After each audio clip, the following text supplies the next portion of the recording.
Welcome students. पिछली class में हमने संख्यात्मक विश्लेषण की परिभाषा और उससे संबंधित ऑपरेटर्स के बारे में अध्ययन किया था।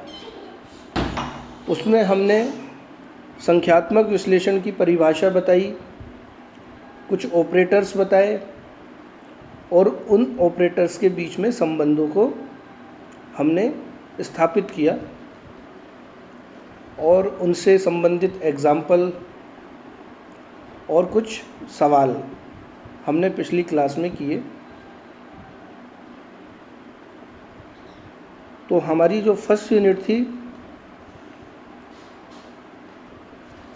वो अब ख़त्म हो गई है।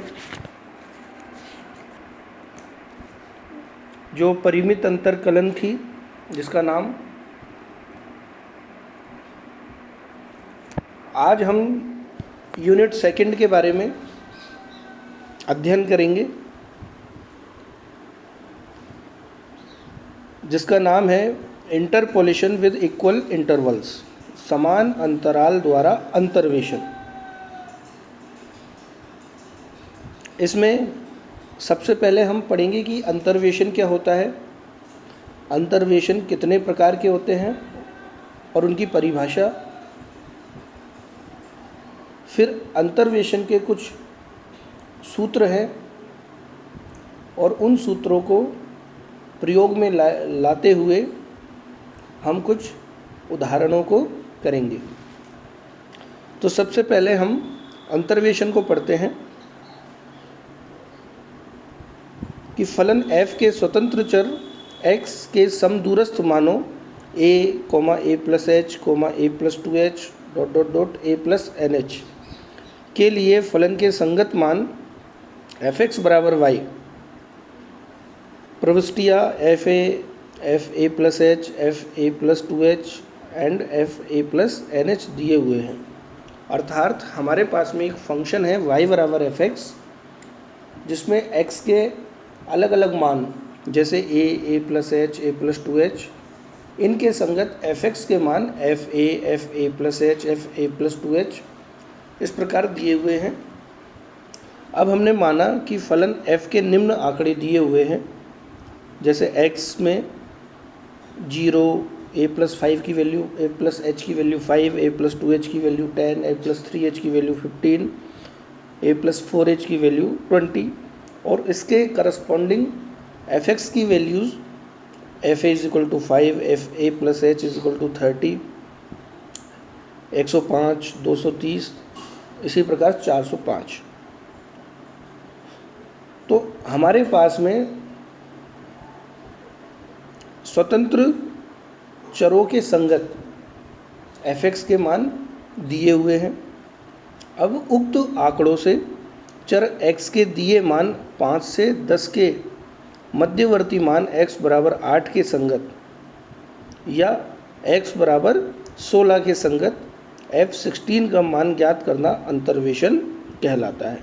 इसको इस प्रकार कह सकते हैं हम कि जो हमारे पास में x की वैल्यूज़ दी हुई है, उनके मध्य में किसी अज्ञात वैल्यू के लिए f(x) की वैल्यू फाइंड करना अंतर्वेशन कहलाता है। इसकी डेफिनेशन में हम इसको इस तरह से भी बोल सकते हैं कि दिए स्वतंत्र चरों के मध्यवर्ती मानों के लिए फलन के संगत मानों का आकलन करना अंतर्वेशन कहलाता है। अंतर्वेशन के बाद में आता है बहिर्वेशन, एक्सट्रापोलेशन। एक्सट्रापोलेशन में जो हमारे पास में x के जो दिए हुए मान हैं, उसके अलावा यानी उस रेंज को छोड़ के किसी अन्य मान पर f(x) की वैल्यू ज्ञात करने की जो हमारे पास प्रोसेस होती है, उस प्रोसेस को हम बहिर्वेशन कहते हैं।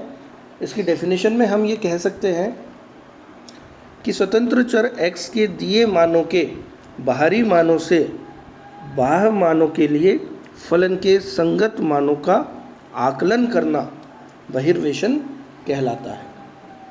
जैसे जो हमारे पास में अभी उपरोक्त जो एग्जाम्पल है उसमें हमारे पास में ए की वैल्यू या एक्स की वैल्यू 0 से लेकर 20 तक है। तो यदि हम ए की 27 पर एफ एक्स का मान हम ज्ञात करें या -0.5 पर जो वैल्यू ज्ञात करें, तो ये ज्ञात करना ही हमारे लिए क्या कहलाता है, बहिर्वेशन कहलाता है। इसको हम एक्स्ट्रापोलेशन कहते हैं। अब कुछ अजम्पशंस हैं इंटरपोलेशन की। इनको हमें जब भी इंटरपोलेशन ज्ञात करना है तो इन चीज़ों का ध्यान में रखना ज़रूरी है। इनको बेस बना के हम इंटरपोलेशन फाइंड करते हैं। तो कुछ मूलभूत कल्पनाएं इसकी इस प्रकार हैं कि x के विचाराधीन मानों के लिए f(x) के मानों में अचानक उछाल या गिरावट नहीं होनी चाहिए। पहली कंडीशन कि जो हमारे पास में दिए हुए आंकड़े हैं उसमें जो f(x) की वैल्यू है वह वैल्यू या तो बढ़ती हुई हो या घटती हुई हो, अर्थात फलन के मान या तो वर्धमान क्रम में या ह्रासमान क्रम में होने चाहिए, तथा आंकड़े संतत वक्र के द्वारा प्रदर्शित किए जा सके। जैसे कि वार्षिक जनसंख्या का आकलन करने में यदि किसी वर्ष युद्ध, अकाल, बाढ़, बीमारी फैल जाए तो अंतर्वेशन की विधि प्रयुक्त नहीं होती है, क्योंकि उस स्थिति में जो हमारे पास में दिए हुए आंकड़े हैं या f(x) के मान हैं, इनमें अचानक वृद्धि या अचानक कमी हो सकती है और उस स्थिति में अंतर्वेशन की जो विधि है वह हमारे लिए उपयोगी नहीं होती। अब जो इंटरपोलेशन है या अंतर्वेशन है उसको ज्ञात करने की हमारे पास में विभिन्न प्रकार की विधियां होती है।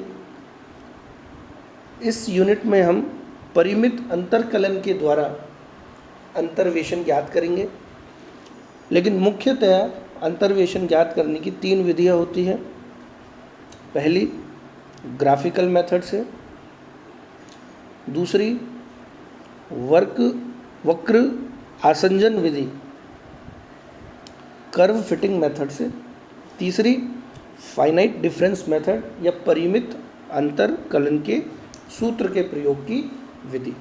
यानी हमारे पास में परिमित अंतरकलन के कुछ सूत्र होंगे, कुछ फॉर्मूलाज होंगे और उनके उपयोग से हम अंतर्वेशन ज्ञात करेंगे। जैसा कि नीचे लिखा है, इस अध्याय में मुख्यतः तृतीय विधि का ही अध्ययन किया जाएगा और आपके जो सेकंड यूनिट है उसका नाम भी परिमित अंतरकलन है। तो यहाँ पर हम परिमित अंतरकलन के सूत्रों के द्वारा अंतर्वेशन ज्ञात करेंगे। अब न्यूटन्स के ग्रेगरी अंतर्वेशन सूत्र। परिमित अंतरकलन के कुछ सूत्र हैं, उसमें सूत्र है न्यूटन्स ग्रेगरी अग्र अंतर्वेशन सूत्र।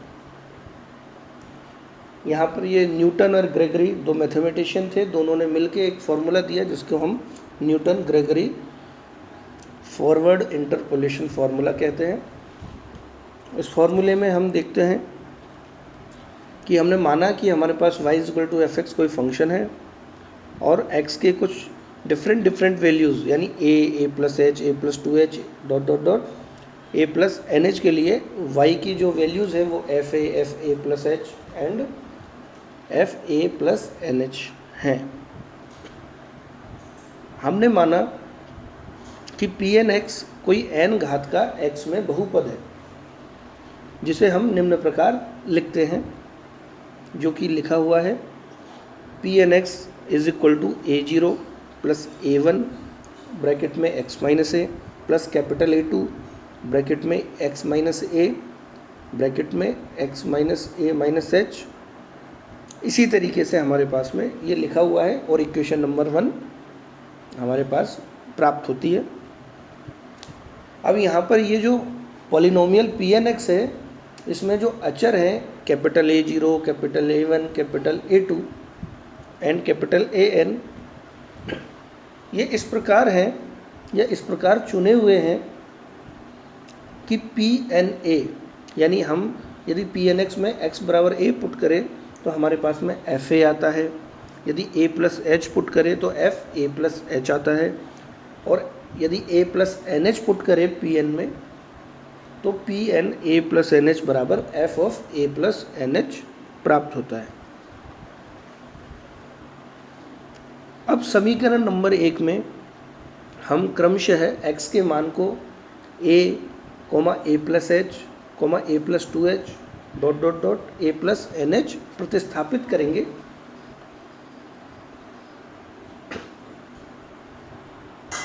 तो हम ये पाते हैं कि जब हम x बराबर a पुट करते हैं तो हमारे पास में जो फर्स्ट टर्म है A0, इसके अलावा सारी टर्म्स PNX की ज़ीरो हो जाती है।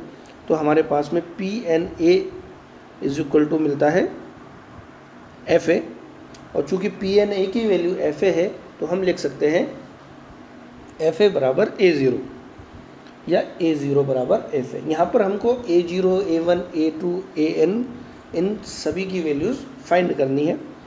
तो हमारे पास में A0 बराबर FA आ गया। इसी क्रम में हम a प्लस एच रखें x की जगह तो हमें मिलता है PNA प्लस एच, जिसकी वैल्यू FA प्लस एच है। तो FA प्लस एच बराबर कैपिटल A0 प्लस A1H। तो A1 की वैल्यू हमारे पास में FA plus H minus FA upon H हो जाएगी। हम इसको ट्रांसफ़र करें टर्म को, A0 वाली टर्म को, और A0 की वैल्यू FA रखें तो हमारे पास में A1 की value FA plus H minus FA upon H मिलेगी। चूँकि हमने पिछली यूनिट में अग्रांतर संकारक, पश्चांतर संकारक, शिफ्ट विस्थापन संकारक इनके बारे में पढ़ा, तो अग्र या अग्रांतर संकारक की परिभाषा से हमारे पास में A1 की value delta of FA upon H प्राप्त हो जाएगी, जो कि समीकरण नंबर B होगा। इसी प्रकार जब x बराबर a प्लस 2h रखें हम तो हमें A2 की वैल्यू मिलेगी, जो कि समीकरण C से हमें बताई हुई है, delta square FA upon 2h square. और इसी प्रकार A3 and dot dot dot so on AN की वैल्यू भी हमें प्राप्त हो जाएगी। अब इन सारी A0, A1, A2, A3 and AN की वैल्यूज़ को इक्वेशन नंबर 1 में हम सब्स्टिट्यूट करें तो हमें मिलता है PNX is equal to A0 की वैल्यू FA थी तो FA पुट किया, प्लस A1 की value delta FA upon H x minus है।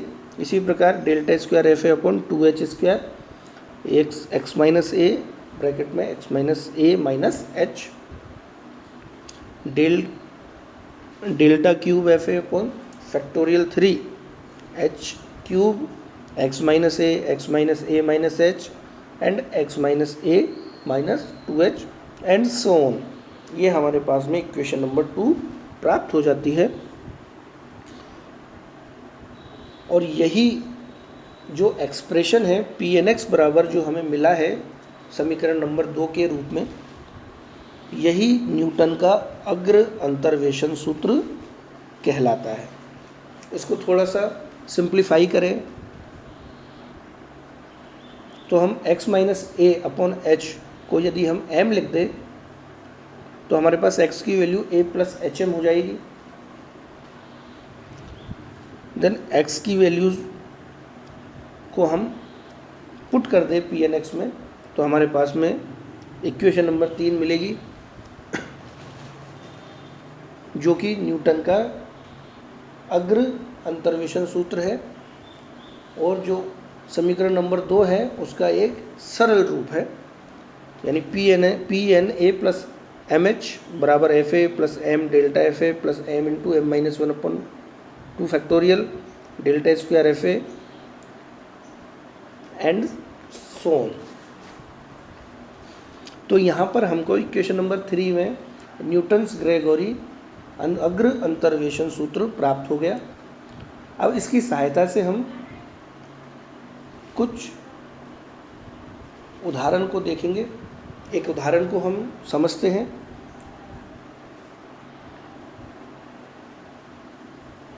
एग्जाम्पल है कि use Newton Gregory forward difference interpolation formula to compute y at the point 3.62 from the following table। हमें x के दिए हुए मानों के संगत y के मान दिए हुए हैं। हमें y का मान 3.62 पर ज्ञात करना है। तो सबसे पहले हम फॉरवर्ड डिफरेंस टेबल बनाते हैं। X y delta square y delta cube y, जो हम पिछली यूनिट में सीख चुके हैं। अब चूंकि हमारे पास में न्यूटन्स का जो अग्र अंतर्वेशन सूत्र है वह समीकरण 1 में लिखा हुआ है, तो हमें a प्लस एम एच लिखा हुआ है, f of a plus m h. अब चूंकि हमें वैल्यू पता करनी है 3.62 पर y की, तो हम a प्लस एम एच को 3.62 के बराबर लिखेंगे। और जब हम इसको 3.62 के बराबर लिखेंगे तो वैल्यूज़ a की वैल्यूज़ जो स्टार्टिंग वैल्यू है वो पुट करेंगे, h जो डिफरेंस है वो पुट करेंगे, तो हमारे पास m की वैल्यू मिल जाएगी। तो m की वैल्यू हमारे पास में 2/5 दैट इज़ 0.4 मिली। अब जो हमारे पास में फॉरवर्ड ऑपरेटर यानी अग्रांतर संकारक की जो टेबल है उसकी सहायता से हम न्यूटन्स ग्रेगोरी फॉर्मूला में वैल्यूज़ पुट करेंगे। तो f ऑफ 3.60 is equal to f a की वैल्यू दी हुई है प्लस m की value 0.4, delta of f a की वैल्यू फर्स्ट फॉरवर्ड डिफरेंस जो कि दी हुई है 1.877 टेबल में, m into m minus 1 upon factorial 2 की value, delta square f a की वैल्यू। अब चूँकि हमें वैल्यूज़ डेल्टा क्यूब वाई तक ही मिलती है तो हमारे पास में फॉर्मूला भी डेल्टा क्यूब वाई तक ही इस्तेमाल होगा। तो ये वैल्यूज़ सारी वैल्यूज़ न्यूटन्स ग्रेगोरी फॉर्मूला में पुट करने के बाद हमारे पास में रिक्वायर्ड रिजल्ट या डिज़ायर्ड रिजल्ट हमारे पास प्राप्त हो जाता है। तो इस प्रकार न्यूटन्स ग्रेगोरी फॉर्मूला से हम अंतर्वेशन